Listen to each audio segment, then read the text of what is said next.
Today, for the very first time ever, less than half of the people in England and Wales identify as Christian.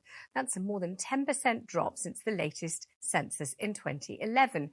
Joining me from Sutton is Chief Executive of Humanist UK, Andrew Copson, and in Shropshire, Christian commentator Martin Whitlock. Thank you very much indeed to you both. So let me start with you. Andrew. Does this matter? Is it an issue? Is it something worth discussing? I think it matters. I think it matters for two reasons. Firstly, it's, we should know about ourselves as a society. We're not just a collection of individuals. We're a society, we're a country. And it's interesting to know what our values are, what we're like, in order that we can understand ourselves as a society.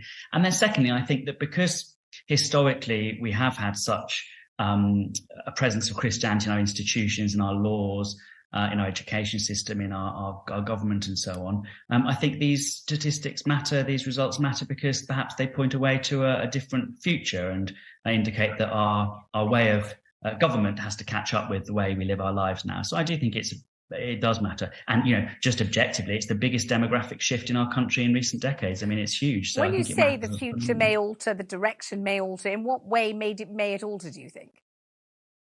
Well, I think that when you've got a situation where, we're the only country in the free world to have religious representatives in our parliament, bishops in the House of Lords.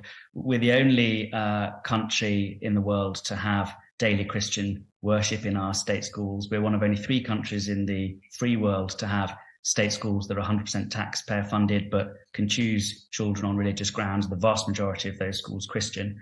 We have a head of state who has to also be the head of the church. When we've got all those, what I see as anachronistic hangovers now, given the results of today, in our system, I think those things have to change. And I think we have to catch up in our politics and our government and in our social institutions with the diversity that we now see in our society. All right, let's bring in Martin and see if he agrees. Martin, for the very first time ever, it's only 46% of the UK who identify as Christian. Do you find this alarming, concerning, upsetting?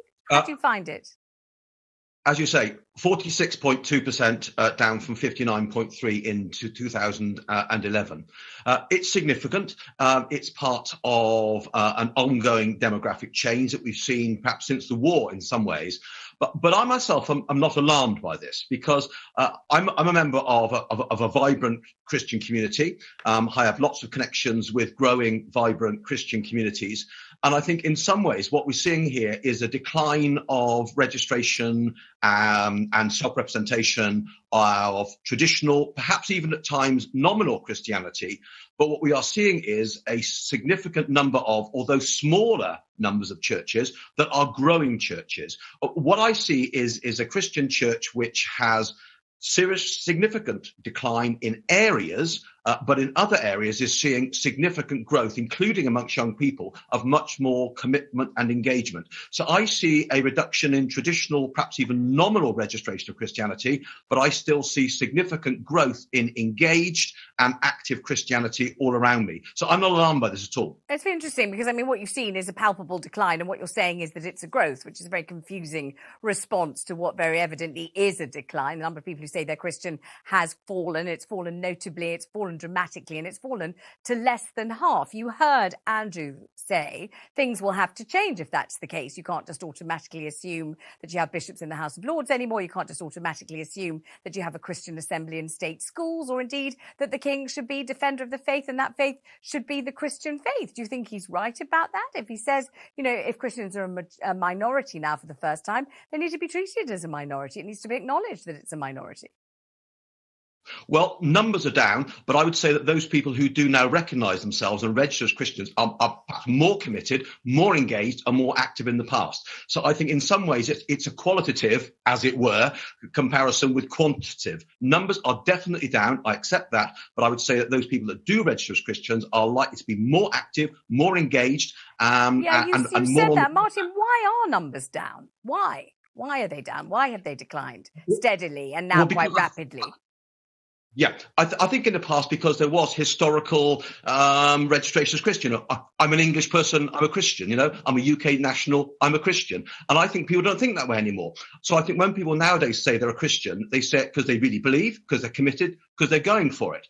But I would agree with the other guest in some ways, which might shock some of my Christian friends, because I don't think we as Christians are designed to rule. I don't think we're designed to control. I think we are designed to be of service to others. So I would say if in some ways we lose our influence on legislative power and on government power, although I know some Christians will be very, very concerned about this, I would not actually be anywhere near so concerned, because I think we are geared up as a community, and we should be geared up for New Testament to be an active, radical, serving community, not an empowered, imposing our views on other community. I mean, let's face it, at one point there were just 12 of us.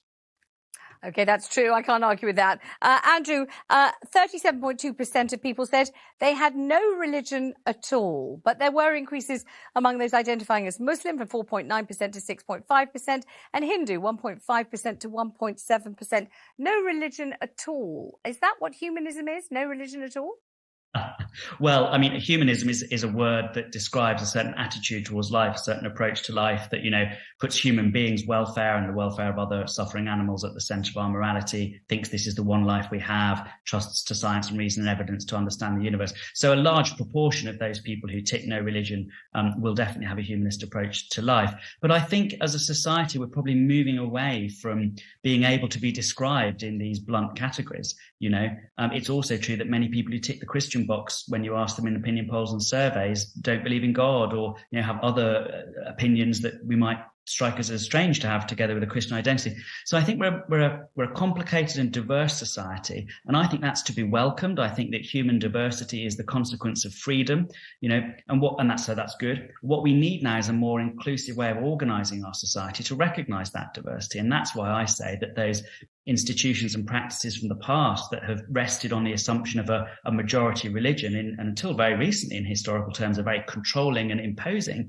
majority religion, why they needed to be reconsidered at a time like this. So I don't want to replace a Christian tyranny from the past with a humanist tyranny of the future. I think that what these figures should tell us and what this change should tell us is that we've got an opportunity to find a way of living together with a diversity of beliefs, but hopefully a lot of shared values. And I think that's what we should try and move towards. Well, thank you very much indeed. Thanks, Andrew, and thank you, Martin.